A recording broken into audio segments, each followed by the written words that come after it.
আবি হুরায়রা বলছেন, লা তাদখুলুনাল জান্নাতা হাত্তা তুমিনু, তোমরা অতক্ষণ পর্যন্ত জান্নাতে প্রবেশ করতে পারবে না যতক্ষণ পর্যন্ত তোমরা ঈমান গ্রহণ না করবে।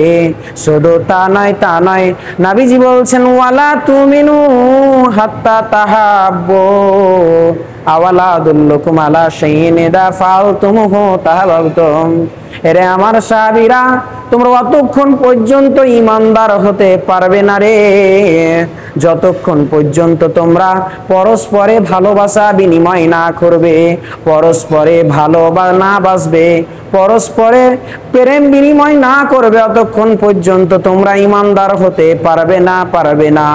তারপরে নবীজি বলছেন, আওয়ালা আদুল্লুকুম আলা শাইইন ইযা ফাআলতুমুহু তাহাব্বাতুম, আমি কি তোমাদেরকে এমন একখানা মন্ত্র বলে দেব না, যেই মন্ত্রখানা তোমরা পড়লে, যেই মন্ত্রখানা তোমরা ব্যবহার করলে তোমাদের মধ্যে পারস্পরিক ভ্রাতৃত্ব তৈরি হবে, পারস্পরিক ভালোবাসা তৈরি হবে। নবী বলছেন, আমি অবশ্যই বলবো। সেটি হচ্ছে আফসুস সালাম বাইনাকুম, সেটি হচ্ছে তোমরা সালাম প্রচার করো।